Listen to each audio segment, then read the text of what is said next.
Hello, everybody, and welcome to Showtime Tonight, the preeminent talk show done purely at 8 p.m. the second and fourth Thursdays of the month. Yeah. Give yourselves a round of applause for being here. Woo. How are you all doing today? Put that in the comments. It feels weird to not ask at the beginning of a show how everybody is doing. So please let us know how things are. I'm so excited that you've joined us here tonight. I've got 3 improvisers that we're going to check in with and see what they've been up to over the last year. And before that, let's go ahead and see how Pete's doing. Pete, get on in here. Hi, buddy. Hey, Pete, how's it going? Oh, man. You know, so good. Yeah. I'm trying dressing more casually for show stuff, and it feels weird. Yeah, I bet. Yeah, I think I'm normally what I would. Yeah, this is normally what I would wear for a show that I'm running, so I feel perfectly fine. This is the quarantine has not changed anything for. No, here still wearing a Go Comedy shirt. Oh, mine is the Diff That Didn't Happen shirt. Nice. Yeah. I believe designed by Sean Golden. I think he did this year. It was. Yep, he did. Kudos, Sean Golden. Wonderful work as always. And I believe, if I recall correctly, he's also responsible for the tagline at the bottom of the shirt. Was it "We're having fun"? We are having fun. Yes, it is. Yep. That's a good tagline. Good work, Sean Golden. It is, especially for a diff that didn't happen. Absolutely. Well, it happened somewhere. It happened in an alternate dimension, I believe. Is right. Yes. That's the word we got. Yeah. Yes. All right.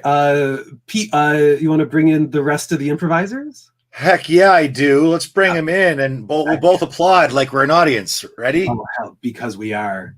3, 2, 1. Applaud! Yay! Yeah! Oh my God! No! There we go. Over there! That one and down there! That one is over there! The other one. Oh my God! There we go. Hey, how are you 3 doing? Good. Yeah, not bad. How are you? Terrible. Oh, no, I'm so sorry. No, I'm bad too. I want to be like Doug. Oh. Yeah, Doug is cool. Doug's shit. cool. I'm terrible. Well, Doug's always the coolest. So that's true. Okay, guys. So before we catch up, I do have actually an icebreaker question to pose to all of you. So I went to this afternoon. I went to Go You, our student group. And I asked them if you were going to do an icebreaker for people we haven't seen in a while. Oh, Devin Jenkins, yay! What's an icebreaker question that you might ask? Hello, Zach Noonan. Everybody Google Zach Noonan's student film I don't know the name of. Zach, say the name of your student film in the comments and I'll tell people to watch it. So we have an icebreaker question. And on top of that, I do want to say for everybody listening, if you have questions for anybody in the show tonight, throw them in the comments and we'll look for them at some point. So tonight's icebreaker question. So Alex Ketchum gave us this. Thank you very much, Alex. Guys, tell me about a time that you performed and it didn't go very well.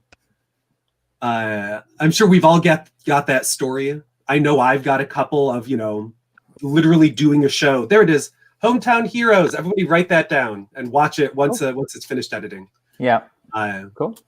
Like I definitely did a show on a Mother's Day. I left my own Mother's Day mother party to go and then performed for 2 people.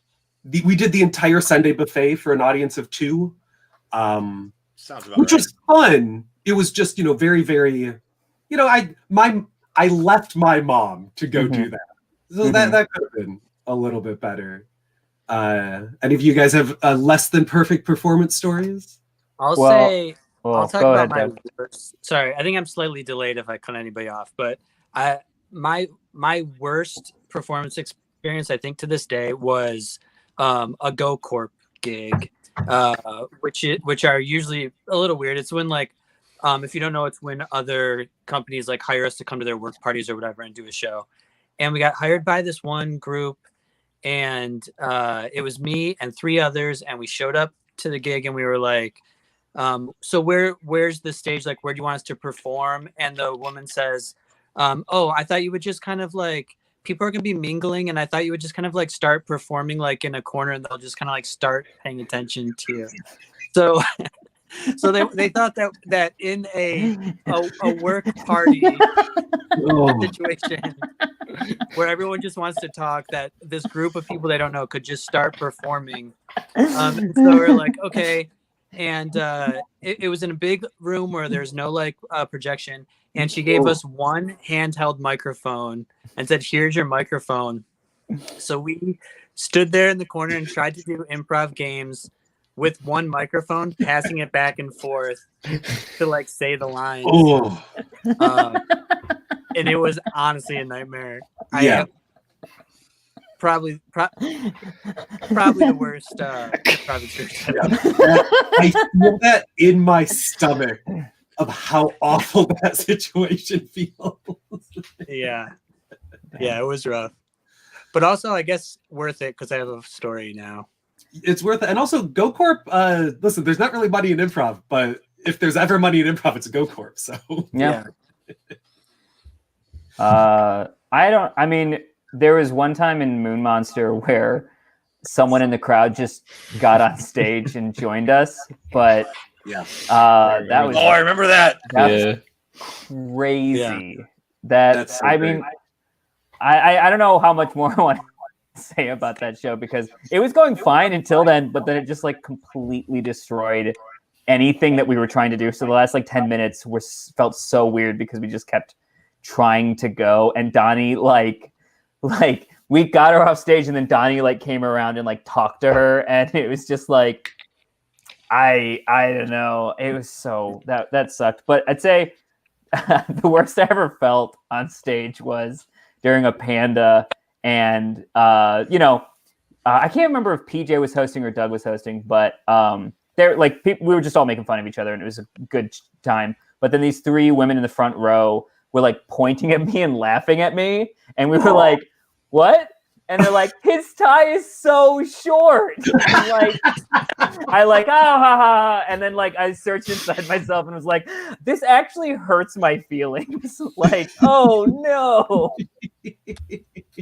And then I was like immediately eliminated, and then just like didn't want to be on stage because I was just like, oh no, I feel terrible.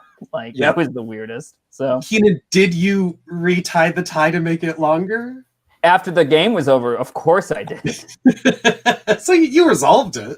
Yeah, but I still don't think it was that short. And then after, because PJ was hosting, because afterwards I was like, was my tie that short? And he was like, yeah, it was ridiculous. And I was like, I didn't. Oh, okay. I remember Hello, Nicole. Hi, Nicole. I remember during the Christmas show in 2019, because Keenan had to do a quick change, and he came back out, and his sweater was on inside out and backwards. Mm-hmm. And he couldn't tell. So as they're doing the closing number, the cast one by one is breaking. And then the curtain call was Keenan, and he's like, thank you for coming to see the show. Yes, I know my sweater's on wrong. But it rippled through the audience as people slowly figured out why everyone else was laughing. Yeah. That was a good show. It's exciting to see Nicole. I think that the most poorly received show I've ever done was actually a show that Nicole was in with me. We went to there's the stand-up charity event, Suck It Suicide, which is it's a great event. And the one we went to, we were invited to perform improv, and it was at Smalls in Hamtramck, where there's like a smaller stage and then this giant room. And the event goes about an hour and a half long, something like that. We were supposed to go on at around 11. Instead, we're going on around like 12:31, something like that. Mm-hmm. The entire night, stand-ups have struggled to be heard, and they are mic'd. Mm-hmm. And then they bring on a stand-up from Detroit who had just been on Conan. I think it's Brad Wenzel, I want to say his name is. And he killed it. He did an incredible job. And then the host was just like, all right, everyone, and now let's finish the night with some improv. And they brought up 6 improvisers, and they could not have given 2 shits about us.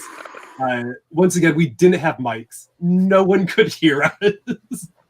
And I think we made it 2 scenes in before there's just someone off to the side waving a flashlight. And we're like, we don't know what that means, but I think we're done now. Yeah, correct me if I'm wrong, but you guys were also like relatively new at the time. I was relatively young. I think Nicole was still pretty green. Yeah. Thank you, Nicole. Yeah, it was not a super seasoned group that was there. Like Johnstone was there, you know, he knows the stuff. Andy French was the one that got improv into the event. But they'd done it in a different room the year before that was very small on a little stage, not to like, imagine doing Ant Hall, but nobody can hear you. Jared, you're a little baby. Have you been around long enough? I only do good shows. I don't know what you guys are talking about. No, Jared. I've seen everything you've done. Yeah. As somebody who's been Jared's coach, I disagree with that statement. Someone has corrected Jared multiple times. No, I think I could have a story. No, I don't know. The ones that stick out are like whenever my family sees me.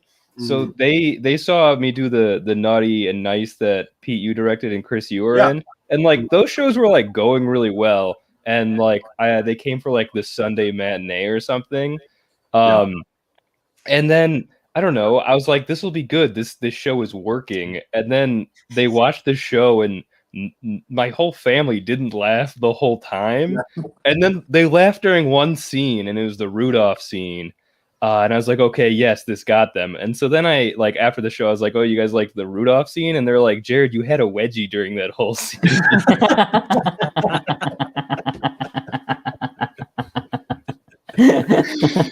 So, if it's funny, it's funny. Yeah, that's the one that, yeah. So, yeah. Devin was in that show. Devin Jenkins was in that show, too. Hold on, everybody. We're about to have a guest. Come on. Ooh. Is it Tom or Finn? What? Oh, it's 50-50. Buddy, you gotta move. Buddy, you can't. Come on. All right. Yeah, just force it. It's Finn. Yay! Oh, yeah. Yay. Oh, God. You never look at the camera. All right. I'll tell what it is. I'll tell one more really quick one. Just because Keenan brought up Donnie and it reminded me of this. There was a time that Donnie and I did another like corporate gig in Ann Arbor, and it was for a Christmas party at a frat house because it was like a company that like organizes it was like they weren't frat guys, but it was like at a frat house, and we were told that they wanted us to run an improv jam, and that's why there were only 2 of us. And when we showed up, we talked to the guy, and he asked us what we're going to do, and we're like, well, what are you expecting? He's like, I don't know, I just thought you'd like dazzle us for like 45 minutes. And then but then he goes, but the best part is they don't know you're coming, it's a surprise.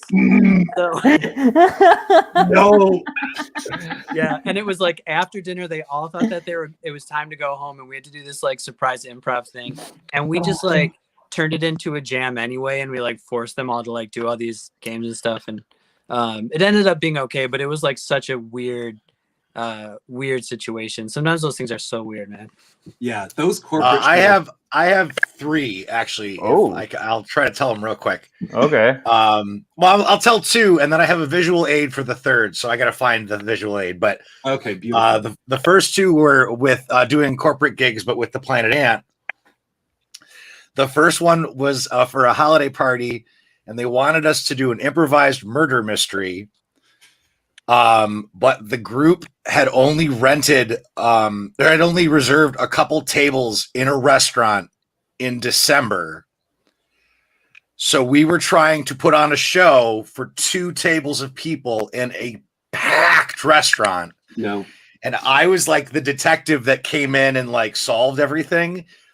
And we thought we had the whole space. So I was set up at the bar and I was interacting with people who had no clue what it was I was doing there. And like I was interviewing them and asking facts because I didn't realize I'd been separated. So like they found out just how little of the people in this building were actually paying attention, and I didn't. Yeah. And so I start like, I know the answer, and I'm charging through this restaurant. And everybody's like, who the fuck is this guy? That didn't go well. No. The second one was the November or December of 2001. And it was for, as far as I can tell, a group of mob guys and their trophy brides. At the end, this guy pulled out a circle of hundreds with a rubber band around it and like paid us that way. I'm listening. But right before we started, they were like, "Do you guys have any singers in your group?" And it was Margaret and Nancy were there, so they're like, "Yeah." They're like, would you guys mind leading us in a moment of silence and then singing the national or singing God Bless America and then doing improv? So we led them in a moment of silence to remember the victims of 9/11. Yes. Then they sang America, God Bless America. Then they're like, and now Planet Ant does improv. Yeah.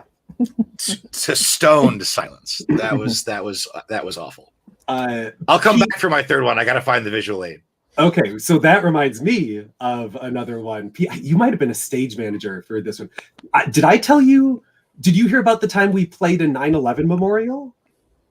No. Ooh, okay. So this was another corporate show. It was a holiday party. Well, it was on September 11th. I don't know what holiday it was. Patriot Day. Keenan's birthday. It's my birthday. So yeah, it was Keenan's birthday. So it was like, I don't know, like the underwriting arm of some organization. It's not the one you're thinking of, but it's some like random like business unit thing. And it is 11 a.m. They are shit-faced. This is at the Magic Bag. And they like, we're talking to them backstage. Like the first thing I see when I walk in is a giant slide saying 9/11 in memoriam, never forget. But also the people in the crowd are wearing light up headbands, and there's like, you're wearing like Mardi Gras beads, and everyone's got a drink. And we talked to the person running the event, and they're like, oh yeah, this is our like end of the year. It's like end of the fiscal year or whatever. This is the only day that we could make work. And then we just realized it was also 9/11. Oh, Peterson in the comments is saying that he was there. Yeah, Peterson was one of the people at that show. So they were just like, well, we didn't want to hide it, so we just rolled it into the event. Oh, wait, was this at the Magic Bag? This is at the Magic Bag. I did the setup for that. I remember walking over with Peterson and being like, oh my God, it's also a 9/11 memorial. Have fun. Sorry, guys. Oh, yeah. Man. Corporate shows are absolutely the best. You never know what it's going to be. And they don't know how performing works most of the time. So just like what Doug was like, they don't know what you need. They never have mics. They never have a performance space. They never know what people want. But also, please hire us for all of your corporate gigs. Honestly, I would say that the last like few I did before lockdown happened, I felt like everything was like on a roll. Like things were going really well with corporate gigs. Like they were like having stage managers, and I remember like Tommy Leroy being there a lot, and being on stages and things. Those ones are good. Yeah. Actually, I think Chris, didn't we do one? Weren't you? We did one in like Flint or something, and your like high school teacher was there. Oh yeah, that was we did a road show up in like Clarkston or something. Yeah, or Lapeer. It was Lapeer. Okay, Lapeer. Yeah. I'm from up in Grand Blanc. And there was that one was it was real theater. We did a showdown. And at the end, we were doing Day in the Life, where we bring someone on stage, and a woman comes up. And the very last question, when they're like, "And does anybody have any questions?" was me saying, "Who was your favorite student for 3rd through 5th grade?" Because she was my teacher for half of elementary school. Why? Why? What do you mean? Teachers don't move up with you? Like, No, I was in some sort of new age bullshit multi-age classroom. So I had the same teachers for 3 years, for 3rd, 4th, and 5th grade. that's crazy. That's weird. And then, okay. Oh, wait, go ahead. super quick. So then I played her in Day in the Life, and she said something about buying wine, and I just played her like she was drunk off her ass for the next 15 minutes. And I was like, I don't know if that was appropriate. Oh no. Perfect. Okay, Pete, if you wanna, go grab your event. Drinking an Oberon, Dad. That's your dad. Okay. That's my dad. Jared, what kind of? Hi, Jared's dad. Jared's dad. Hi, Dr. Smart. What kind of beer are you drinking? Drinking an Oberon. It's Oberon season. Why do I suddenly feel like we're all underage drinking and we just got busted by Jared's dad? I would just like to point out I'm drinking a water out of a mug, and that's what's in there, I swear. Okay, so we did a gig. I think it was for some citywide like anniversary. We'll get there, Chris. We'll get there.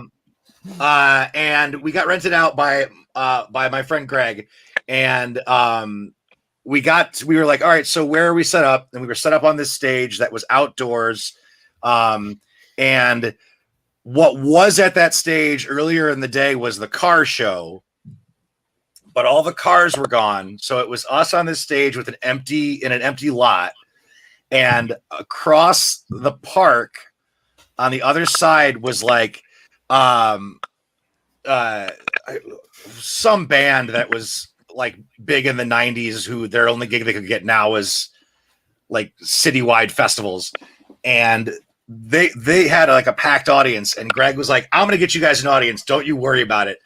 And he interrupted the band's concert to say, hey, everybody, there's a big improv show just on the other side of the park. Why don't you come check it out? We ended up playing for like 10 people. And I have this photo. This is what it looked like when we got there. Yeah. Yep. I remember that photo. That's the dream. I've never done an outdoor show like this, and this picture fills me with dread I can't explain. Yeah. That looks fun. My favorite part is the old man who hadn't left the car show yet, who is facing the wrong way for us. Listen, that's my favorite part. He's gonna leave. Yeah. You had that on the projector as an ad for corporate goods for so long, and honestly, man, that's a terrible ad. Like, well, they don't know that was our gig, because the ad is like, do your parties look like this? That's true. Hire Go Comedy. Yeah, it is. Nobody knows that it was a Go Comedy gig. They just see a bad show. I think somebody now they know. said that was a Go Comedy gig early, and I don't know how to read. So I just was like, why are they using this in ads? Why is this business bad at it being a business? I remember at least 300 shows where the client was happy, the performances were stellar, everyone was paid well, everybody made great friends and learned life lessons. Look, honestly, food. One time I did a corporate gig where they flew us to Las Vegas, and we performed in the Paris casino on the stage, and that was awesome. That is fantastic. One time I got picked us up. They picked us up in a limo from the airport, and we had our own hotel rooms and got money. Nice. That's awesome. Oh yeah. I got enchiladas one time. Yeah. Ooh. Nice. That's fantastic. Alex Ketchum, thank you so much for that question. Yeah. I have a million more stories even. But yeah, it's a that are of our own experiences that have nothing to do with Go Comedy Corp. Of course, these are all, we have not been paid. We've not been compensated for these stories. I never have done a Go corporate gig, and I've had terrible shows. So it's not. That's they're why not synonymous. You gotta go corporate. Okay, cool. Yeah. I will say, for every single one of those insane experiences, I have never left a show where the people running it did not enjoy it and where the cast didn't ultimately leave having had fun. Like, each one of those that was a disaster, the audience still loved, and it was still super fun to do. So I'm happy with all of them. I mean, I have to be honest, the one where they told us to perform in the corner, nobody paid attention to us. That's fair. Oh my God. Yeah, the benefit what I did, that was not a corporate one. That was just the organizers not knowing that you shouldn't put improv at the end of 3 hours of stand-up. Oh, man. So let's see. Do we have any other questions that we want to jump in with? Has anyone, Chasten, thank you.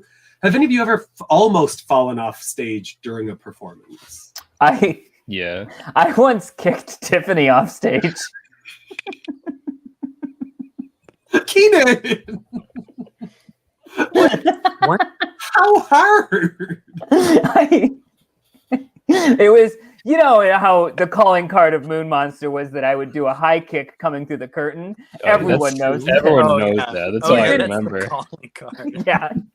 When people were like, and up next, Moon Monster, people were like, who? And then they'd see me do a high kick and be like, oh, Moon Monster. That one. Well, Tiffany got out in front of me and then moved to the right as I was kicking to the right. And so I didn't kick her as hard as I fell into her, and then just like... You landed on her, right? Yeah. Yeah, and just like she crumpled and like slid off stage.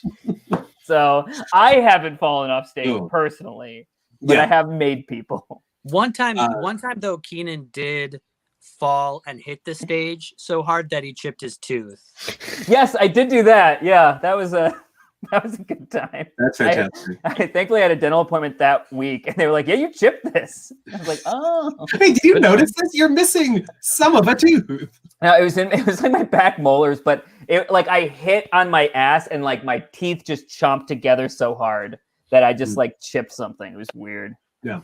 Yeah. I gave myself a concussion in a class once. Oh no. We were playing stories. No, we were playing Rewind, and one of the rounds, it was an action movie, and the other two guys in the scene weren't really doing much, and so I was like, I know what I'll do. I'll make a big entrance, and I ran in screaming, "It's gonna blow!" and I dove across the stage, and completely forgot to put my hands down, and hit right here on the stage, and my head bounced. And then the other two looked down and were like, so anyways, like I was saying, and then the teacher was like, all right, freeze, let's rewind it. And I was like, well, I'm committed. So I'm going to push myself up off the floor and run backwards out of off the stage. And I lost my balance and I fell on my ass and then cracked the back of my head on the metal beam that was part of the set. And that made a loud enough noise that the teacher was like, "Are you okay?" And I was like, I'm gonna sit here for a minute. Yeah. And then later that day I went to the hospital and they were like, "Yeah, you gave yourself a concussion." Well, I'm glad that it wasn't anything permanent. Once again, I didn't fall off the stage, but one time Wilderness Girls went to a festival in Omaha, and we were playing. Our set was in a bar that had a stage for a band, and bands sometimes there's just holes for the drummers. I don't. There's a weird cutout in the stage, and I won't say who it is because it would embarrass her. But one of our members, who I think was a very graceful and poised woman, did just back off and just completely disappear off a stage into some drum equipment in the middle of a set. I don't want to name any names, but was Shivani okay after that? Ooh, I don't want to name names, but Shivani was perfectly fine and did not do that. Yeah. Unfortunately, Sarah Rose, on the other hand. I can't name names, but Sarah Rose, she never went off stage that I know of. So, but the crowd cheered when she got. We also didn't stop playing. We kept our scene going. But people cheered when she got back on stage. That was a pretty good set. We did fine. Was it Anna? Anna was not in Wilderness Girls, actually. Oh, she was in. She was in Hug Squares, right? Anna's Oh, Mm-hmm. because that was the year there were two groups. I can never remember who was in one. We're the one and only double year. Mm-hmm. First and last. Okay. So I should point out, Devin Jenkins' chip teeth are cool. Yeah. I have a chipped tooth. Ooh. Most people don't know, but I do. What chip Part teeth of the do you cool have? club. This one. What am I doing? This one's chipped right here. I don't know. It's like always. It's been chipped since my friend Kyle kicked me in the mouth in second grade when he was trying to do a cartwheel, in gym class. That's fair. And they tried fixing it, but then I chipped it again playing basketball, and then it just kind of stayed. And it just like, it's not chipped so bad that I need to do anything about it. Fair enough. Mm-hmm. All right. Everyone. Let's see. So, we're gonna end the show in a little while. Or the last part of the show is gonna be us doing a little Iran for everybody. So, shoot some suggestions into the comments there. Location, line of dialogue, object, whatever it is, and we'll use it to get our Laurent started. After all this talk of shows gone wrong, I can't wait to perform a little. So while people are putting suggestions in, there's some stuff that we want to plug. You're looking at half the cast for this Saturday's All Star Showdown Home Edition. So 8 p.m. Check that out. It's pay what you can. The link is on the GoComedy.net has information. The Go Facebook page has information. Go Comedy also has multiple other online shows. Pete, you'll help me remember some of those. We've got Date Night, which happens every other Friday or once a month Friday. Every other Friday. Odd Fridays. This next week is 8:00 is Date Night on Friday, and on Saturday it's the debut of Reality Check virtual on Saturday night at 8. That's very exciting. So that's a week from this Saturday. A week from this Saturday is Reality Check, yes. Absolutely phenomenal. I can't wait to see that. I love that show. And I've heard that there's some very good cast members in that. I've heard that as well. Okay. I'm glad that we're on the same page. And then there's also a Go Comedy storytelling show. Let's just say, Pete, when does that happen? Why is Pete just looking at his phone now? Pete, I'm you're taking a on quick camera in a show. Pretending. I'm taking a quick selfie. April 29th. Oh, cool. April 29th. Beautiful. And then, of course, we all have other projects going on. Doug, you are part of a team, an incredible team, making Ugly Magazine, which your second issue comes out next month. That's right?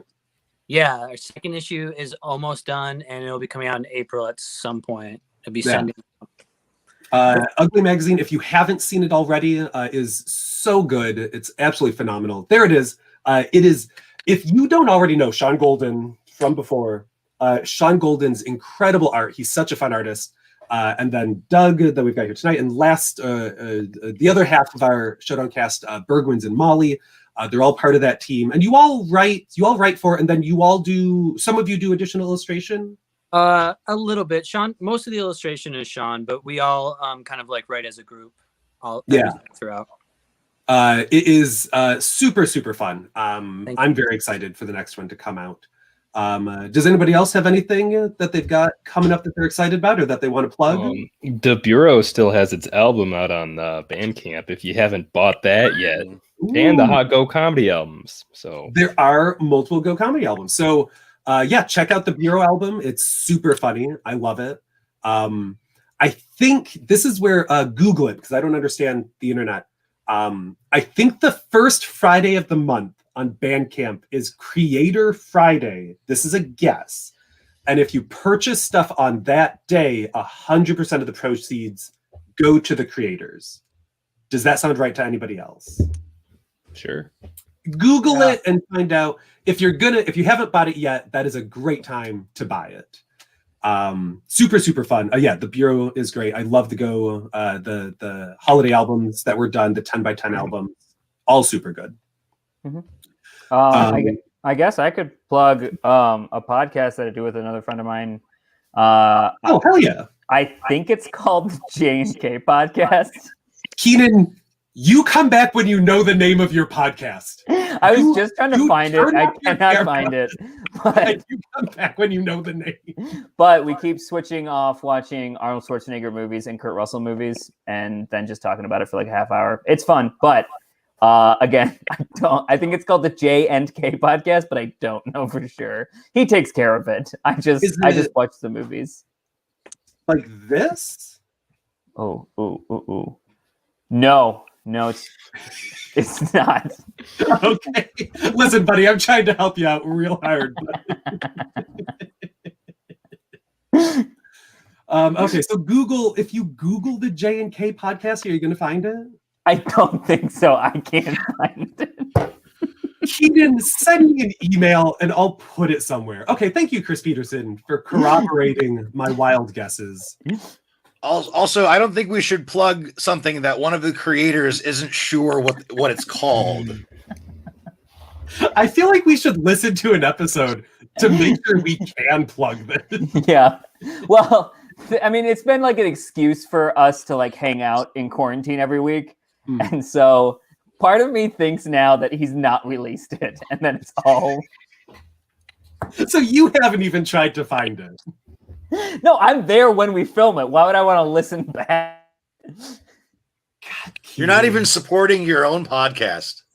I mean, his name's Jordan. He's a really good friend of mine. And at the beginning of this, we were just like, hey, let's do a podcast to force ourselves to hang out every week. And hey, we've succeeded in that. So give us some credit. Well, then you succeeded for yourself. So yeah, thank you, Gene.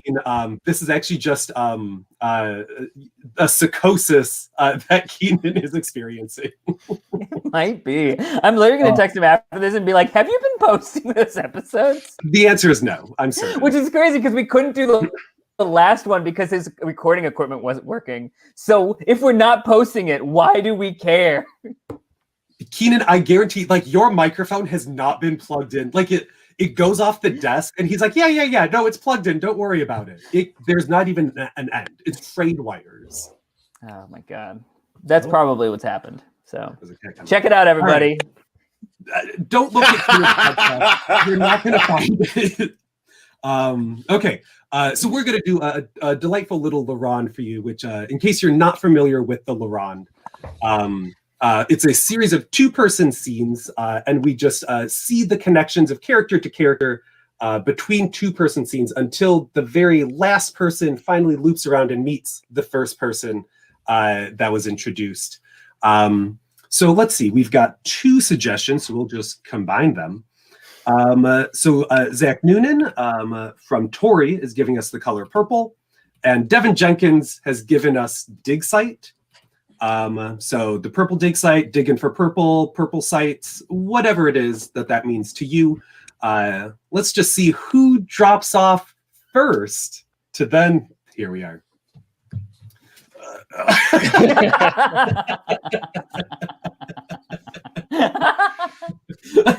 Perfect. God, we love doing improv.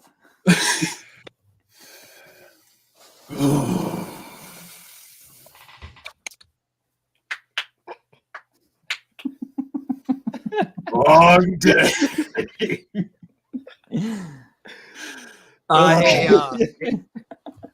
Hey, boss, we got a problem out there.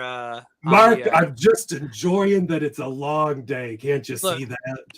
Yeah, it's about to get longer. We got a problem out there with the T-Rex skeleton we're trying to pull up. Mark, that's the best thing I could have heard. I want this to be the longest day I've ever had. It's not it's not great news. We were testing the T-Rex bones, and turns out it's just a mold. Mark, let me ask you. Yeah. Is this going to cause a lot more work? Well, it's going to actually turn all the work off because we don't have a skeleton to excavate. It's just a bunch of mold.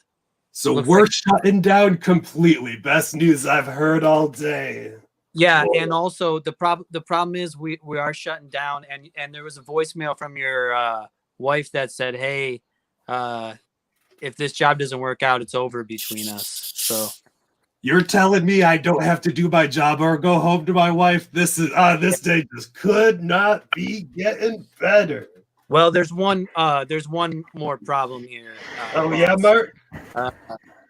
Yeah, see, we got the news from the doctor. Yeah, And, the company doctor that we all go to. Yeah. Yeah, he says you are in fact pregnant with twins. What? You're gonna give. Doug. So you lost the job. There's no more work, and I'm your wife here, and and now you got twins. I don't know if you need to keep explaining that to me. I don't know why it's unclear that I'm pregnant with twins and you're my wife. So. I was gonna walk out on you, and now you're putting this on my conscience that I can't leave you knowing that my two babies are inside of there. Babe, no, you can still leave. I don't want to step on any toes. I'm taking the twins with me. Babe, these are my twins. No, I'm getting my scooper and I'm taking them out of you and I'm putting them up in me. You know that's my scooper. You know that I brought that home from work. I use that at the dig site. One's scooping me but me. When we got married, one of your vows was that, this scooper would be ours, okay? I always knew you were going to throw those vows in my face. Listen, you find that scooper, good luck. I gave up my scooper to marry you, my grandmother's scooper. That scooper couldn't dig a site a day in her life. Chris. I mean, that's really heavy for a first date. If I'm being honest, I mean, you're hitting me with like all the backstory, all the information on what's happening. So did you get your twins? I scooped them out just with my hands. I didn't even use the scooper, to be honest. Did your ex-husband survive that, or did he? I don't know. After the screaming stopped, I just walked out of there with my twin boys, and they're inside of me right now. So okay. This is more of a foursome right now. If you know what I mean. Okay. I mean, I guess that's nice. It's going well, but like, is the prison gonna like let you go to the hospital to give birth, or do you have to have the twins here in the hospital? Or again, it was great meeting you online. I don't mind coming to you. I realize you're stuck in there for now. I need you to break me out. Oh, I need. Listen. I know a guy on the outside. Jared. Hey, So Mr. Keenan. Hey, Mr. Keenan. How was your weekend? It was fine. I had an interesting date. Oh, you went on a date? I'm so happy. I know you've been single for a long time. Yeah. I had. I mean, a long time. Yeah. Well, you know what, Pete? I mean, I don't mean to rub your face in it, but the person the person I had relations with kept saying, we're having a foursome. So I guess I had a foursome this weekend. So okay, well, here was my math homework. Okay. Yeah, well, Keenan, leave. Hey, buddy. Just got home. I got some bad news for you. Oh no. Yeah, it's real bad. It's about my job. Oh no. Exist. Yeah. Dad, you don't have a job anymore? I don't have a job anymore, and I applied it everywhere in town, and nowhere is hiring. Oh no. You're gonna have to get back out there. You want me to get another job? You're gonna have to get back out there. It's like that time. Do you remember we watched Newsies and the dad broke his arm, so the little kids had to go out and. Yeah, I remember. Yeah, you're gonna have to find something like that, but newspapers aren't gonna sustain us. No, it's okay. I guess I could always get back into the mine. Yeah, I think that would be best. You know, I think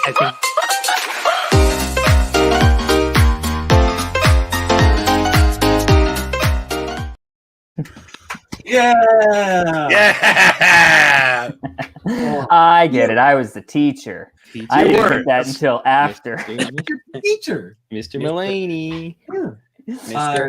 You know, some people worry that we're going to be rusty when the theater opens up again. I tell those people, nay, you shan't worry about it. Mhm.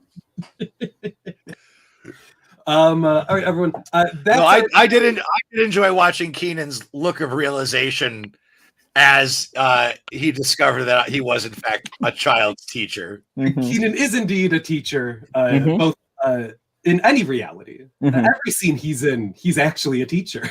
Yeah, which I feel like has really pigeonholed me because one of improv, they're like, you're a teacher in every scene. Yeah. But I don't know.